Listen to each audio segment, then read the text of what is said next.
And at this stage, people think they've frozen, but they haven't.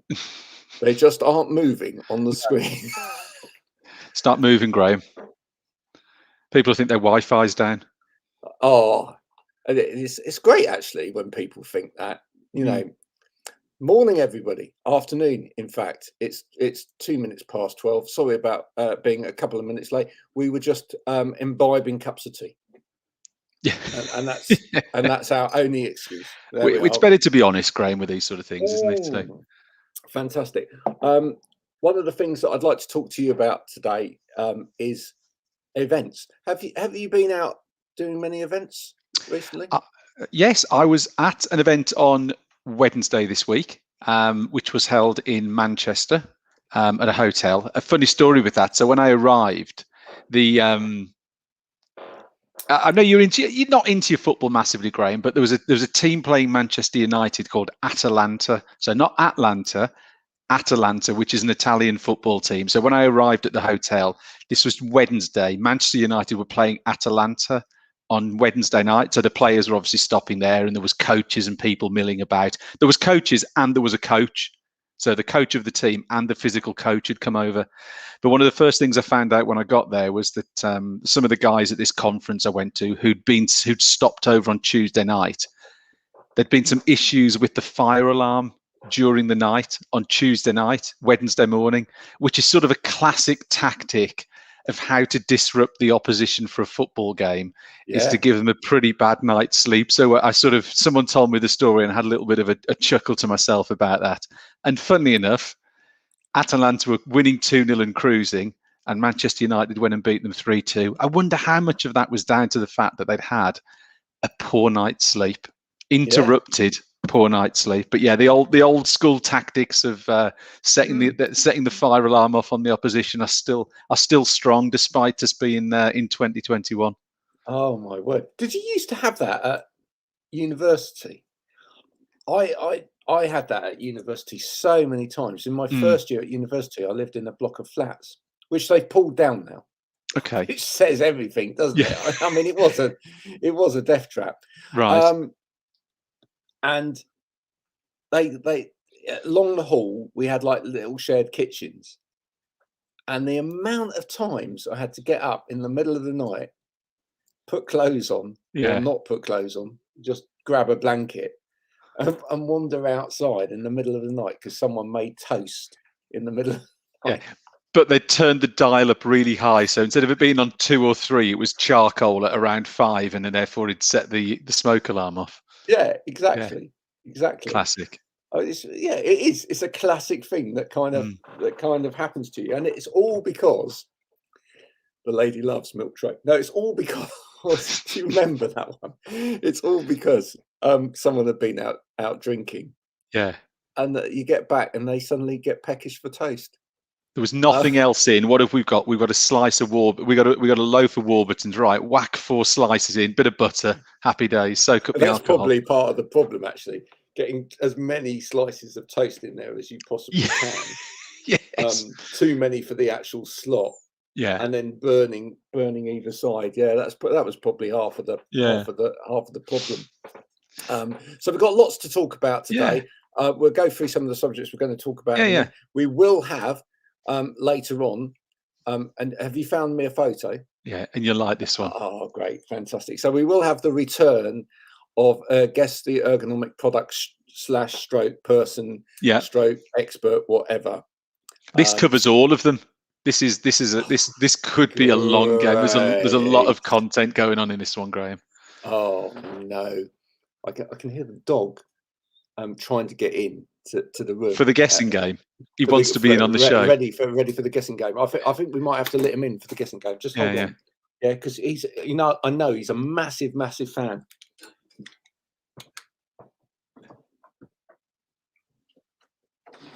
Come on. Here we go.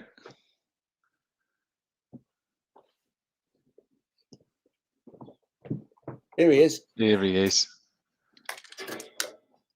Here he is. He's our official pet of the show. Yeah, he is. He is the official pet of the show. This is Trooper, everybody. There you go. Look. There we go. Hello, everybody. Trooper. I'm started doing some posts actually on LinkedIn. I don't know whether you've seen that. But I started No, doing I some didn't know you posts. posted on it. I didn't know you posted on LinkedIn, Graham. This is Yeah, it's news to me. just something I do in my spare Yeah, time.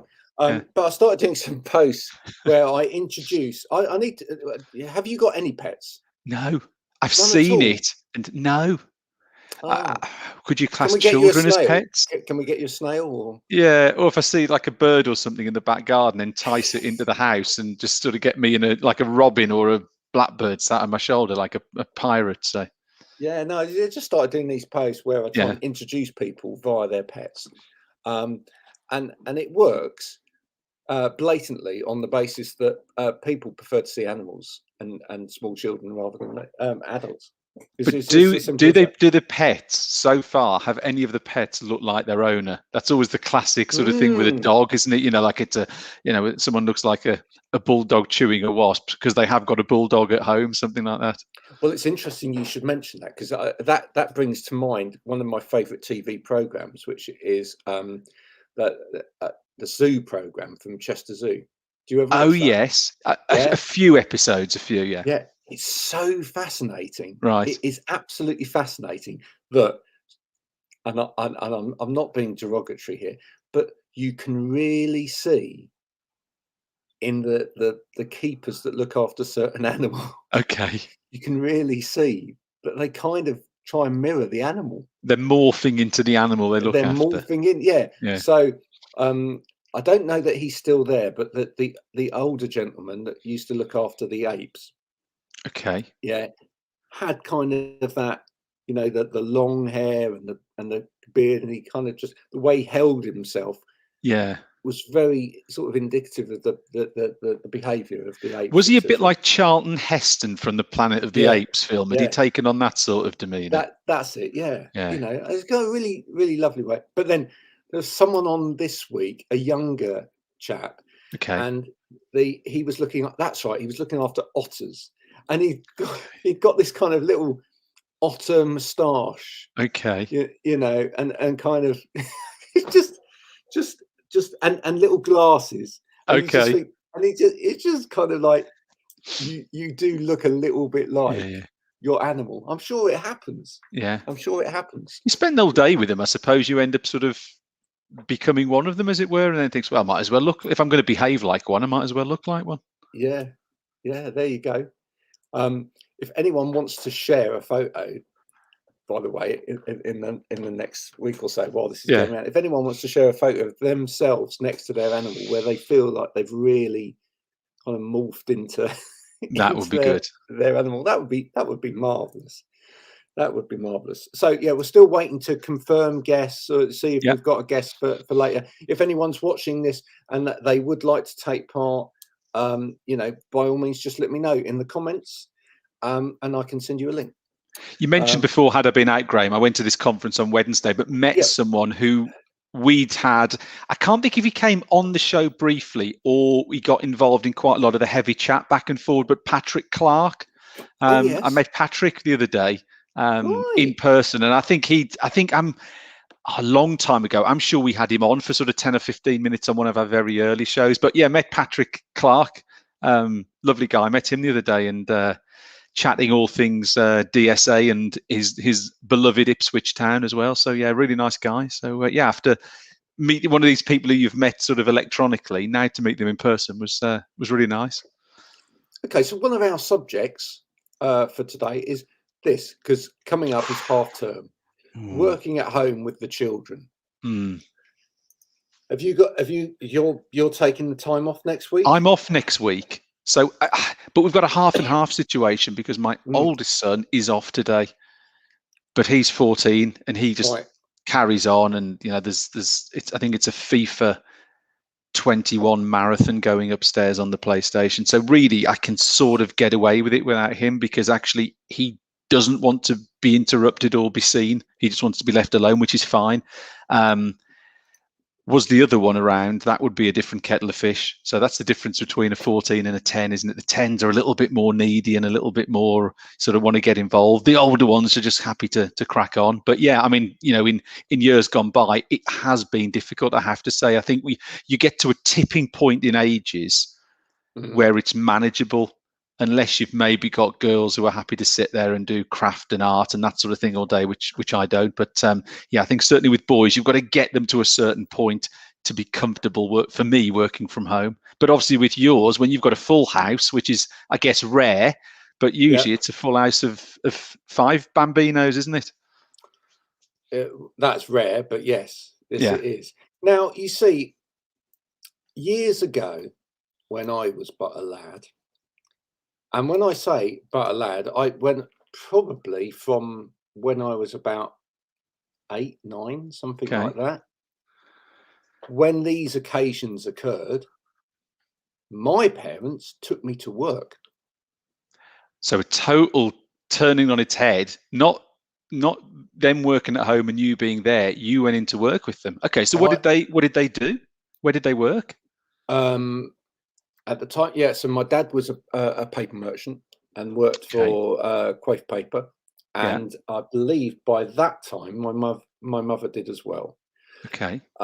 So they were both working for the same firm, and not only was I taken into the office, I was put to work. Were you making brews, or was there manual labour involved in all of this? All stuff that you wouldn't be able to do these days. Health and safety would be like, I'd move paper about on a pallet truck. I'd help count stock,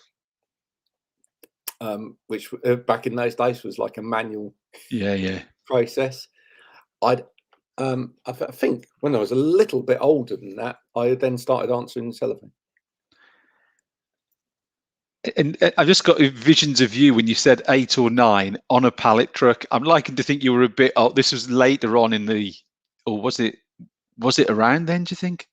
Probably about that. Wow. Yeah. Can you imagine what would happen now if that was to go on? I know. You just couldn't do it. No. But the point I'm raising here is: are we missing something? Yeah. Because actually, I had a really great learning experience from being at the coalface and working. I don't know. I think maybe we need to actually find ways of getting our children involved. I'm going to bring a guest on. Okay. I am going to bring a guest on. Welcome, everybody, please, the wonderful Melanie Perry. Hi. Hello. Hello, darling. How are you? I'm good, but I've got no makeup on. I was shocked when I got your. Can you come? I was like, well, I can, but I might not look fantastic. But anyway, one always looks fabulous. Fabulous, right? Melanie, please meet Stephen. Hello, Melanie. Hello, Stephen. Hello. Now we need an adjudicator as well to make sure that this is all happening fairly. So okay. I'm also going to bring in. Oh, there. Hello. Full house. Bang, bang, bang. Nice barnet. We will talk about the barnet in a minute, and we will we will talk with Melanie about what Melanie does in a minute. Okay. But we need to play the game first. So let's explain the game to everybody. Okay. Each week, one of us has to go blindfolded, and he's going to make it a stinker this week. Yeah. I'm going to go blindfolded. I'm going to ask you, Melanie, questions about the object, person, whatever it is that Stephen's holding up, right? And you have to help me. So you have to answer those questions without telling me what it is. Mummy, it matches my dress. Ren? It matches my dress. Ren? No, it's all right. Ren's fine. Ren's fine. We've just been talking about children and working from home and trying to help. It's fine. And also, I can do this. So, Odessa's now muted for a second. Right, now, I'm going to... Her husband would like to buy that button off you. I'm going to put this on. So right, okay. I categorically can't see. I haven't got a Sutton Coldfield scarf. You're going to have to buy me one. I'll get you one. I'll get you one next time I'm there and send it down. Yeah, that would be good. Okay. Perhaps we should have backer ones. I don't know.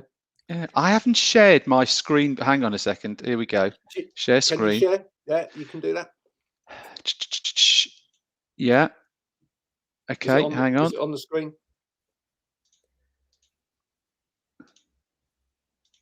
Now, can you see my screen, Can Melanie? everyone see the screen? No, I can't see. I can see you, Stephen, but not. Hold on, I might have to just do this. Hang on, let me stop sharing then. I Hang nearly on. did No, then. no, So do what the share, happens do then? the share. Do the share. Hang on. Do the share, he says. Share screen. Yeah, do the share screen. Right. It should be on Yeah, the screen. Yeah. Yeah, I can now. Okay. Yeah. Right. There is an image on the screen, isn't there? So Yes. Okay. Oh my word. Right. Okay. Well, Stephen's already given me a little bit of a steer with this, but there may be a person involved. So, is this a person holding an object? No. Oh. Okay. Is there definitely a person in the photo? Yes. Okay. Is there any kind of object in the photo at the same time? Yes. Ah, okay. So is the person standing aside of the object? Yes. Okay. Is the object a chair?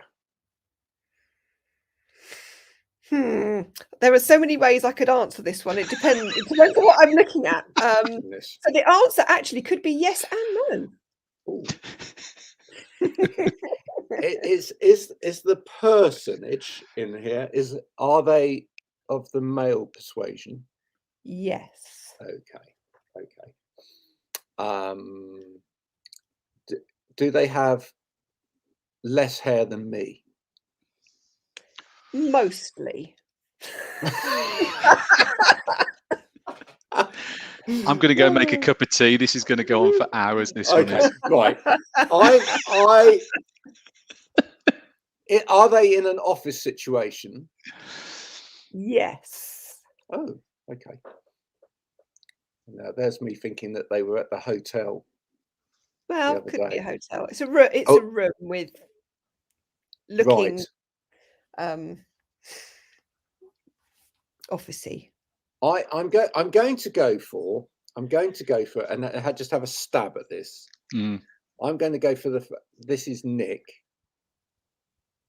from Ergo Chair with a chair. There are chairs in the room. Right. Okay. Melanie, can I just interject there and help Yeah. Graham out here, because otherwise we'll still be doing this on Monday. Yeah. You are a third correct with what you said, Graham. Oh. Okay. A third. Oh, it's someone from Ergo Chair. You named the person. Oh, okay. So it's Nick Arnold. Yes. In the lobby with the candlestick. Yeah, and that is a third of the right answer. Yeah, that's what I just said. It's Nick Arnold in the lobby with the candlestick. Yeah, and Nick Arnold from Ergo Chair is a third of the correct answer. So it's actually Nick Arnold, yourself, and Patrick, all in the same room. Patrick Garrington from Contour. You're now 2/3 right. All right. So why don't we focus on the other? Melanie, the unnamed individual is the one on the right-hand side of the picture. So maybe if Graham asks you some questions about that person on the right, you may be able to describe that person, and he may be able to guess who it is. Yes, could you describe that person for me on the right-hand side, please? Okay, on my right, that I'm looking at Correct. The guy in the jumper with the lanyard. Yeah. That's him. So this person has got a beard. Okay. He's got dark hair. He's got quite a interesting coloured jumper on. And it clashes with the chair. Dark trousers. Do you want to Oh, ask anything about this guy, Graham? is it Guy? No, he doesn't have a beard. And that was last week. That was last week's right answer. Is this someone from an ergonomics company that sell? Is it a dealership? Mm, Oh no, it's not, is it?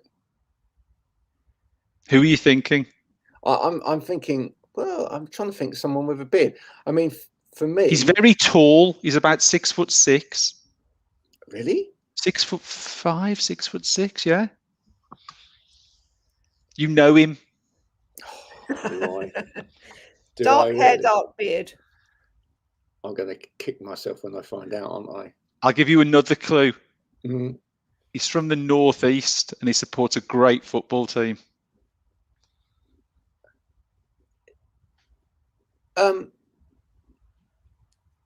And he's currently unconnecting from you on LinkedIn for not knowing who he is. Well, I was going to go for it with one of the online ergonomics boys. Right. Is it? Okay. So it's clearly because he's got hair. It's not Mark, so it must be Ross. Is it? Why don't you have a look? Hey, very good, very good. I was taking a couple of pictures of the day on Wednesday, and when we said about the photo, I thought, I'm sure I've got one that's got 3 people in it from 3 different organisations, and I thought Graham will absolutely love that for. Well, for the thing that threw me slightly for a second was the beard, because he doesn't always sport a beard. No. See, so that's a lot of extra material. Melanie, thanks for helping out. That achieved absolutely nothing. But and normally we tell people about the ergonomic thing that appeared in the photo, but all I can tell you in this instance is those are 3 very lovely people. No. And do look them up on LinkedIn. That's all I'm going to say. Melanie, tell us a little bit about what you do. I produce video for business, so I can produce anything from short animations for social media and websites, animated infographics, stuff like that, or live action filming if people want to present themselves to camera, and I help people do that in a good way. There you go. In a nutshell. So next time you're doing an event and you want a little video of it, there you are. Melanie's your lady. Melanie's your lady. She'll be around with her camera. She could come around with her camera, and rather than that very shoddy photograph that you just took, you could have something really professional, couldn't you? It was an iPhone, and then I was trying to get it to match the size of a PowerPoint slide, so it ended up getting stretched. And I thought it doesn't show them in the greatest light, but I thought, well, whatever, it doesn't matter, does it? So hence why it was a little bit out of focus. No, it was great, but what it proves there is that actually there's a big difference between people just producing stuff themselves for social media. Off the phone or whatever, and actually. What are you saying, Graham? That I'm not a very good cameraman. It's the correct answer. Just say it. Yeah, it is the correct answer. Yeah. Between someone having something professionally produced and doing this, that, and the other, and there's a time and a place, obviously at a budget, but there's a time and a place to actually make that call and upskill into or upgrade into someone properly doing it for you. Yeah, definitely. So, there you go. Can I ask Melanie a question, Graham? Just without giving away any tips of the trade, what's the sort of the biggest area where you find the amateur, aka me, versus the pro yourself? What's the biggest area that people struggle on, or where is it where you can add most value, say on video or photography? What's the the biggest thing is audio. Okay. Bad audio can kill a good video. And people, I think it's something because we're so widely available to stream on StreamYard and on Facebook, and everybody thinks that they're a professional now. Yeah. And it's not until they can see the difference, or certainly hear the sound quality of the difference. When I'm talking to people about, especially creating pieces that are designed to sell a particular product or service, and it's not just the quality of the vocals and making sure there's no background noise and all this kind of jazz, but putting music behind a piece. I don't use music. I just listen with everything, the sound off. Or a lot of people don't these days. And if you're selling, people buy with emotion first and foremost. Yes. And you need to get that feeling in, and just flat words, just, it doesn't do it. You have to create a story, and create a story appealing to all the senses. The words are important, the look is important, but the feel is important. And you get that with a backing track, even if it's really, really subtle. Yeah. You know, and that's where, again, you're using professional, somebody doing it themselves. I've got some sound, I'll just drop the audio of the music, and then I'll talk a bit louder over the top. Whereas if you go to professional, they're going to duck that audio at all the right places, and it's going to be a lot smoother, and it's going to be a sound a whole lot different. Right. So can I also say it's a lot quicker as well? Yeah. Right. My son uses, he'll come home and he'll use my computer. He's got all of his kit as well. He's studying film at university. And for a start, I'll reiterate what Melanie's saying about sound. When they go out and do a film, there's a sound unit. There's a group of them doing sound, different parts of the process, not just like one person going, well, I'm doing the sound. There's lots of people involved in getting that sound absolutely right, with lots of different kit. But also, even when it comes to things like editing, I'll be sitting there and I'll be like, I'll just get that and move it to that. And he'll come along and he'll know all the shortcuts for the programs or whatever. And he'll just go, it's edited. And I'll be like, what? Yeah. It's fiddly. I mean, when you're creating a piece, you know, the raw footage of a professional piece, you know, the raw footage will never, ever, ever go out. You know, you have got the sound design, you've got the sound engineering. They're two different things. You have got the color grading as well. You know, the raw camera footage will hardly ever go out. It is always going to be enhanced for the best color and the best feel and the best depth. And these are all very technical skills. And when you're working with professionals, each one of those professionals does that as their main job. You've got a film colorist, you've got a film editor, you've got a film producer, you've got an artistic director, you've got a sound guy who both designs the sound of how it's going to look and feel kind of in the script, and then you've got the sound engineer who actually puts those sounds in the right places and makes it sound like it should do. I mean, there's a wonderful clip on LinkedIn from a guy who put a little bit of the backstory of I think it's Transformers. And it was a split screen, and it was absolutely wonderful to see, because there was the robot, the big robot that's clanking up from being a car into some great hulking monster thing. And then they showed you the sound design guy and how that was made. And it's a guy literally who's just built like a scaffolding kind of rig with a metal pole, and he's like bashing the hell out of this structure that he's made and scraping it and getting all these noises. And then obviously it's the sound engineer's job to take that and, you know, put some reverb on it, or, you know, all these other effects that you can have, and time it to each, you know, arms shooting out and legs shooting out and whatever. So when you're watching it as a viewer, you're seeing this wonderful transformation of this robot, but you're not really thinking about it because it's all happening so naturally. It's so believable. You know, and that's the mark of a good film or a good piece of TV, is it's so flawless, and so you're not having to think about, oh, that didn't sound quite right, or that's a bit off, or that color, why is he green? You know, so there's a lot involved, and a lot of highly skilled, very technical people involved in making a good production, which is why it costs. I've just had a conversation with a lady this morning who was her company looking to have something produced and live streamed, and when I stated some figures to her, she took a step backwards, and I said, well, no, think about it, let's break it down, shall we? This is what you want a high quality production, you want to live stream it at a high quality. these are all the people that are going to be involved in that. And they're not going to come cheap. And why should they come cheap? Because they Absolutely. are specialists. They are technical specialists. And then she's like, yeah, you're right. I said, yeah, no, I'm right. Yeah. You get what you pay for in life. You do get what you pay for in life. And it's the same in every profession. Yeah. You know, that's the thing. And it's the same in the field of ergonomics and that sort of supply as well. You know, and we've seen this all the way through the pandemic.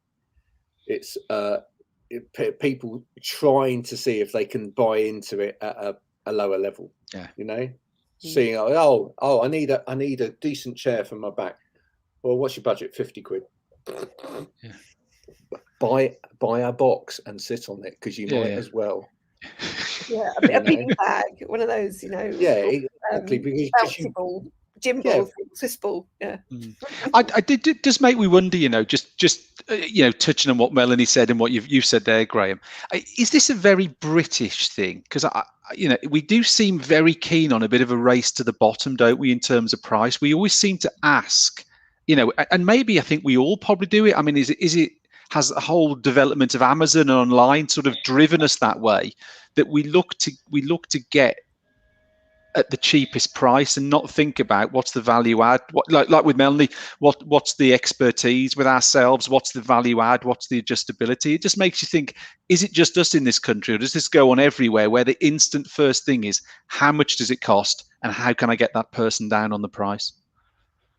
I don't think it's everywhere in the world. No. Odessa, I'll ask your opinion on that. Just as she's asking me a question as well. What was the question? Sorry, what was the question she asked? What, my child, what she's asking? Yeah. I'm finished. Can you wipe my hands? Lunch or painting? She's just had lunch. I'm not doing painting up here. Are you kidding? Yeah. I don't do painting. Yes, you can wash your hands. Is the answer to that. Thanks very much. Yeah.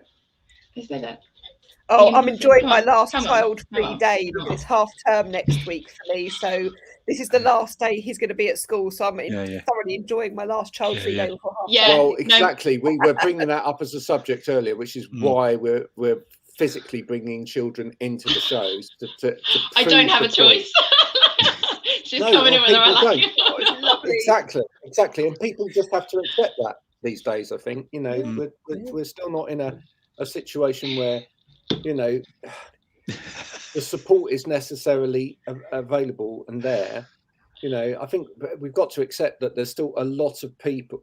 I know I'm changing the subject, but there's a lot of people who haven't got the support that they once had in terms of parents looking after children, whatever, because those parents are still isolating. You know, although no, mine just say no. Oh, there's that. They were just like, no. Well, Odessa's parents have been vulnerable for about 20 months now, haven't they? So they've been vulnerable for about 25 years. Yeah. I was going to say mine say no as well, but they're now using COVID as the excuse. So there we go. That's the typical situation. So yeah, I mean, in terms of. And you can probably answer this, Ren. Are we bad in this country? Are we always looking for something cheaper? I don't know if she's the right person to ask. What about you, Odessa? What do you think? No, I was talking. Thank you. I was talking to somebody who I've talked to a few people who kind of do craft fairs and stuff like that and do bespoke products. Wow, this is getting interesting. And they said that the amazing thing is that actually to get something right, to get something of good quality, you do have to spend the time, and that's man hours and that's years of training. And yeah, you're encouraging us, Stephen. Sorry. And years of expertise, and so that adds to the cost, and people think that you should be able to get the cheapest product possible, but actually you should pay for something that's going to last. But yes, everybody who actually trains specifically to make something will always say everybody always races for the cheapest. They don't want to pay me for my time and expertise, which is what makes it more expensive, but you get a better product. Part of the problem with that I find is not actually the reality that I've seen is not necessarily that people are not prepared to pay it. It's the people who are not prepared to ask for it. Yeah. There's a lot of business owners who don't, I'm not going to say they don't believe in their own value, but we're not like Americans. We are not as comfortable stating this is what it costs because I'm an expert. If you don't like it, go and work with somebody else. Yeah. We're not so good at that, but Yeah. it's something that I've learned to do a lot more of over the last couple of years. And you know what? I've never been turned down on price, because if I can demonstrate that I have a value and I work with people of value, I look for collaborations a lot of the time, and I'm going to have a word with you hopefully, Graham, in a bit. But when I tell people, like the lady I was speaking to this morning, I said, it is what it is because you are asking for this, and this. You're telling me that you have got a client, it's an oil company, wants to present a high quality broadcast. Yes, you can do that. Can you do that with a tripod and an iPhone? No, you can't, because you're not going to have the sound quality for a start. But we British people, I think, need to get a little bit more comfortable with saying, this is my worth. This is what you're going to get. You're going to be delighted with that, because the money's out there, and not everybody will quibble on price. And a lot of people who really do, or they try to do it on the cheap, what normally happens is they do it, they don't get the results that they want, they don't get the piece that they want, and then they end up spending more in the end, because they have to come to an expert like me to say, oh, can you do it? Can we start again? Whereas buy cheap, buy twice.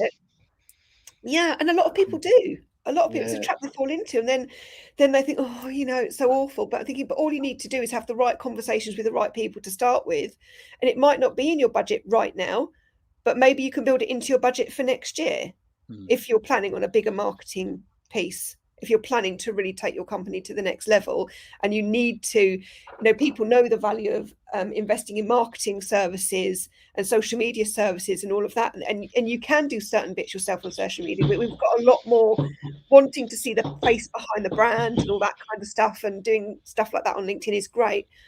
But if you're a company wanting to go places, you have to invest in video production as part of your overall marketing plan.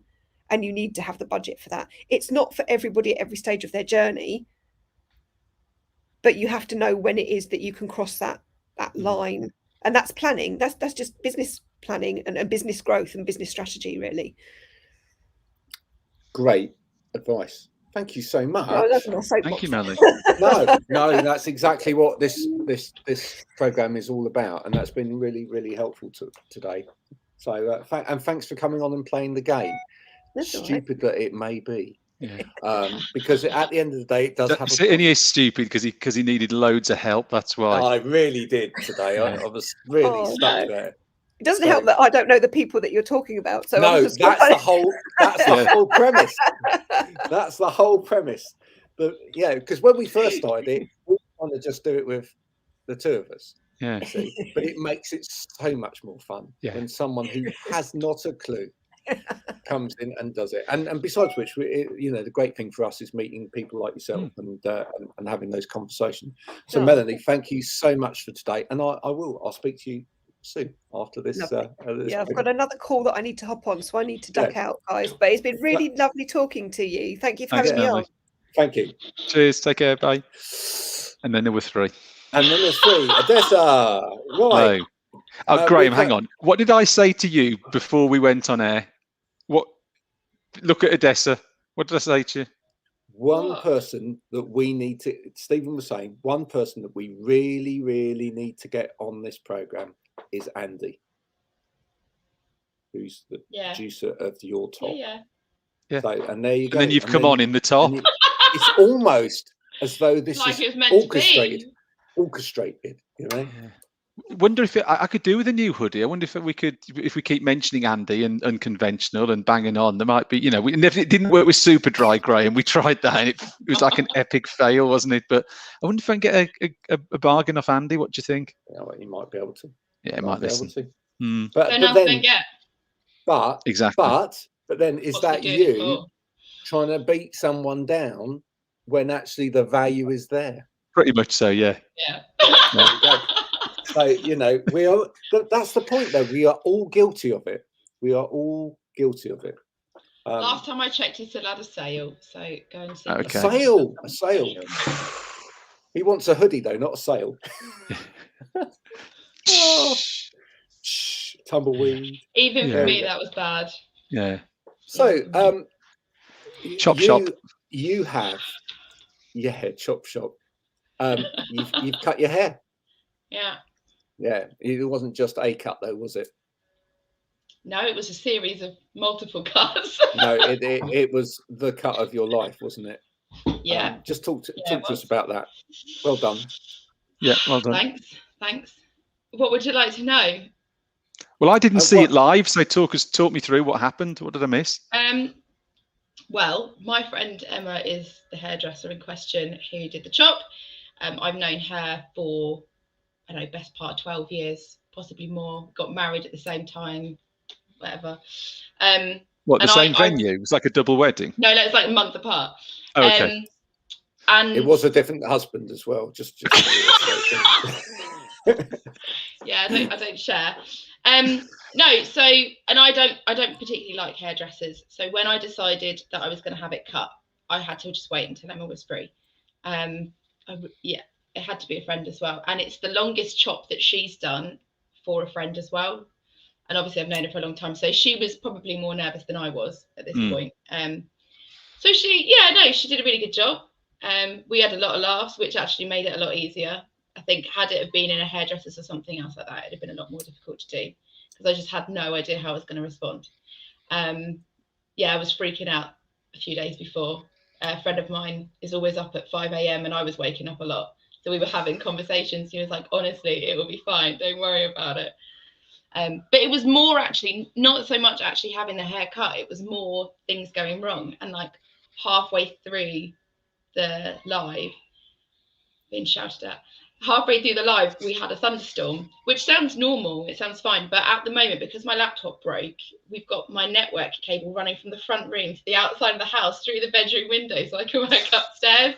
And I sat there and I saw the thunder. I was like, oh no, like of all the things to happen, I'm gonna lose it. But it was fine. It's just all the things I couldn't control. The aim was, and the whole thing was for charity as well. So the whole thing was for the Little Princess Trust. The amount that Odessa was trying to raise, and obviously her hair as well as the money went to the charity.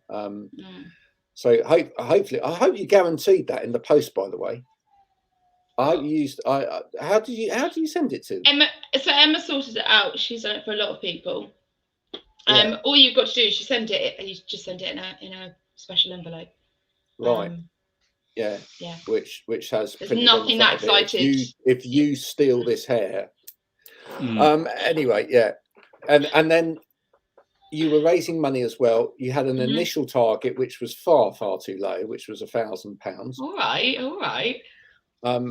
I did not want to do fundraising at all. I hate it. I hate doing that.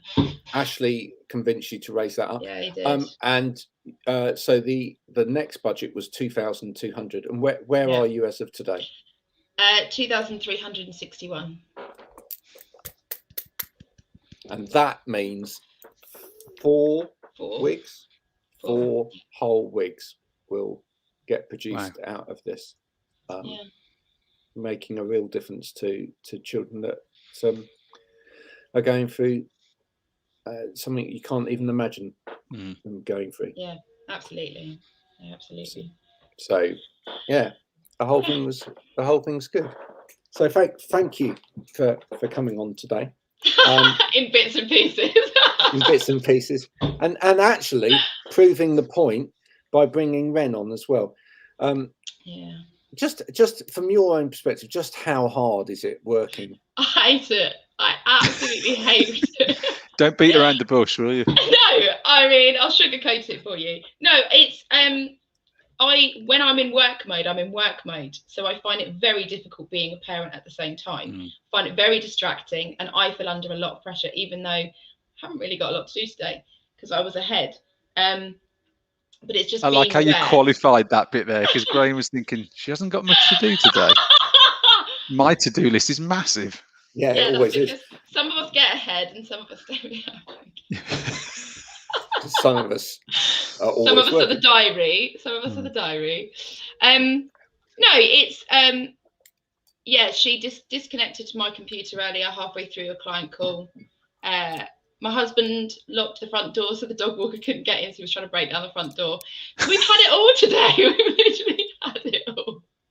But no, I really don't like working with them around at all. And this is Really what life hated is like. This is what life is like with home working. And it's. Well, I'm a control freak. Some of us deal with this really well, and some of us don't. You deal with it very well. How you do it, Graham, I don't know, but I deal with it very badly. Chains, locks, specially designed boxes for children. No, chocolate, sugar. Well, I tried that with the Happy Meal, but she's tried to take the lid off her Pepsi. We're on the carpet. We're upstairs in the boys' room, so that would have been fun. Yeah. She's tried to paint the walls, all sorts. Gotta love a 3-year-old. It is incredibly difficult, and I think one of the things to be said here is that a lot of employers probably still haven't really cottoned on to exactly what people need in terms of support. No, not at all. When it comes to helping, well, thanks. When it comes to helping, this is my 4th job of the year. Okay, this is not the this is not the first time I've had to deal with children at home. And when I've worked in other places, having the children around, you were always made to feel guilty if they interrupted a call. You were hoping, and this is what I find really bizarre, is that some of my bosses were people with children themselves. I guess you could call them parents, but it meant that you would expect them to understand, and they didn't. They still didn't, and it wasn't that I wasn't getting the work done. It was that you'd get somebody come and sit on your lap, or ask you a question, or interrupt a call, and actually, where were you working? Where were you working that people came and sat on your lap? Well, I don't think she's allowed to say. I'm talking about children, obviously. Okay.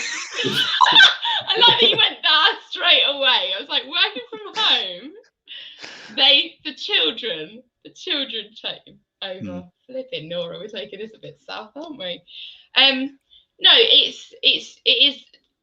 The more it happened, the more nervous I was. Actually, initially, I was kind of like, they had kids coming on, and it was fine, and then it got to a point where the relationship was breaking down anyway, and it became a big deal.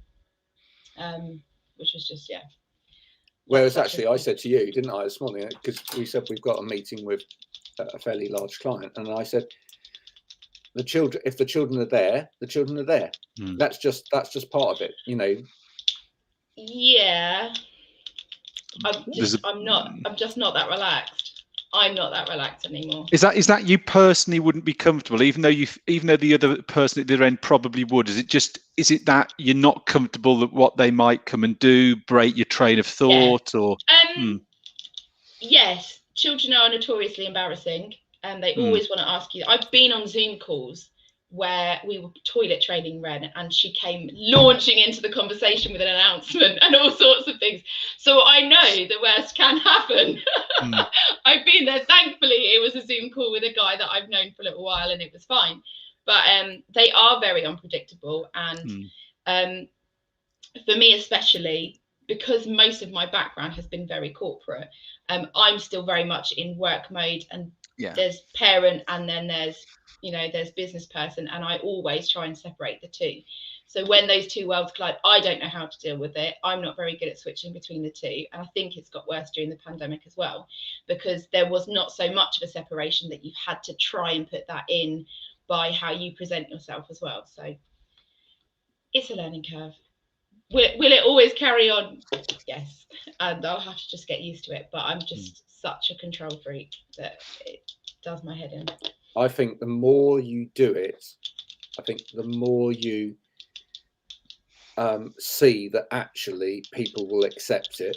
I'm all right with other people doing it, but I have been in calls when you can see people are quite awkward by the situation that's now in front of them as well.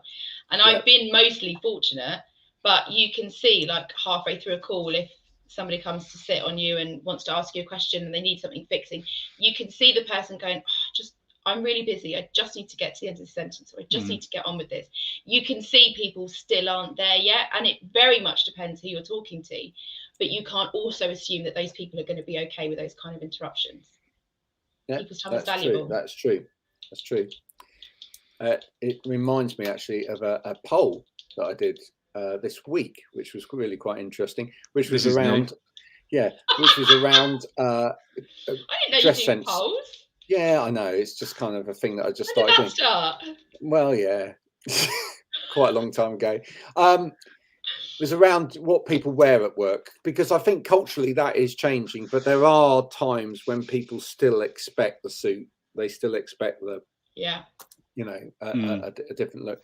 But you can hear it in people's tonality, and you can hear it in the way people respond to things. Some people are quite uncomfortable with all of this casualness that's going on. Yeah, I am as well, to be fair. I don't like it either. I like it personally. I most of the time, I mean, you've made it worse, but most of the time I have dressed up for work, even when I've been just working away doing admin, even when I was between jobs and networking and stuff. Most of the time, if not every day, I would dress smart. Yeah. I mean, I used to wear a shirt and tie. Yeah, I used to wear a tie every day, and look, you're thinking, I could never ever go. I would never go back to wearing one full stop. Yeah, really? I just think I wonder what the impact on tie sales has been from all of this. At the weekend, I threw away every suit other than one. Yeah. Every suit other than one. Wow. Because I'm not going back there. I'm just not going back there.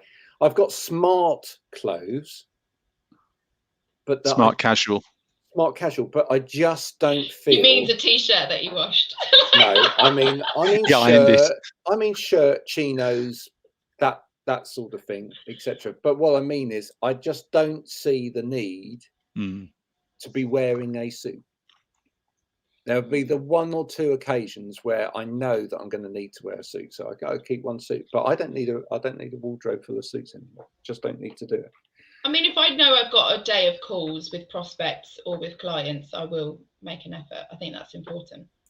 Yeah. I do a lot of the time, to be fair. I still wear suit trousers, even if it looks like I'm slumming it. I've got to be honest, I'm very much rocking the work shirt. I'm loving it. I'm loving it. Hang on. Nike tracksuit bottoms, though. Yeah, my husband started doing that. Yeah. But this when is people can see the top half. This is an interesting thing. When Stephen and I first started this, he wore more of. So it's your fault then, yeah? You're lowering our standards. Everything is always my fault. We're running out of time. One of the things that I did want to discuss today is something I've completely forgotten now. What was the other thing that I was saying at the beginning that we wanted to talk to today? I'm going to have working from home and kids. Yeah, I'm going to have to look back on my notes now. You've made me forget. It's always someone else's fault, isn't it, with this lad? It is. It's always someone else's fault. Blame game. Yeah. How old are you now, and we're still having to help you out? Yeah, I've actually got to look back at my notes. I've completely forgotten. Here we go. Oh yes, that's what it was. Thank you. I've remembered. You're thanking yourself now. I'm thanking the power of the internet to remind me. I've done a little bit of a social experiment this week, so I just quickly want. Was I part of that? Oh yes. Yeah. I've done a few polls where I've actually talked about one thing in the post itself, and then actually the poll's completely different. And I wanted to see, do people actually read posts? My view is that a lot of the time people don't.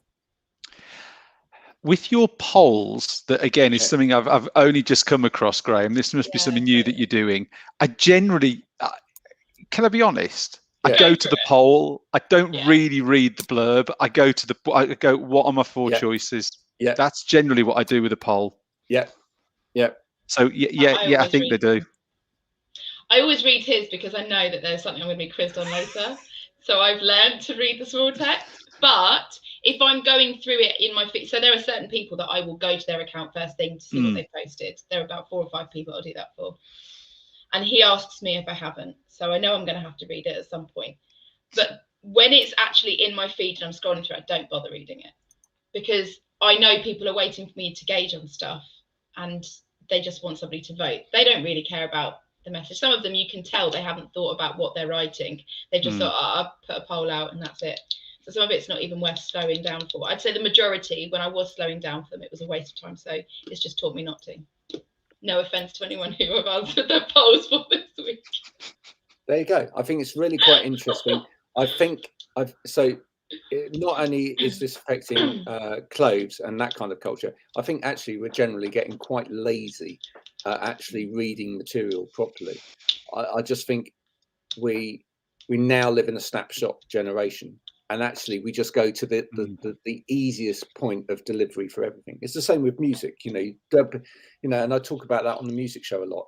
The amount of artists that get so frustrated because they've spent time producing an album, and what they really want is for someone to buy that album, sit there, listen to both sides. So it's why a lot of them are going back to producing vinyl. Is because with things like the streaming services, etc., people are just going and they listen to 30. They don't even listen to a whole song. They listen to 30 seconds of a song and go, "Oh yeah, that was good." On to the next 30 seconds. On to the next 30 seconds. He's describing me. And he's not describing me. I listened to the whole album. And Sorry. What are we I'm going to leave us with this question today, and perhaps we'll come back and talk about it next time. What are we missing? What are we missing by not looking at the finer detail? I'll leave you with that. Everyone, it's been great having everybody back again today. There won't be a Wow Ergonomics next week. Stephen is on holiday, but there will be one the following week. There will. Until then. Hang on. I've got to bring my kids on, but Stephen's not bringing on his. I did honestly, say I wouldn't do that to you. I did say, but there we go. So there we go. Until next time, it's been absolutely brilliant. We'll see you soon. Bye for now. Bye-bye. Bye.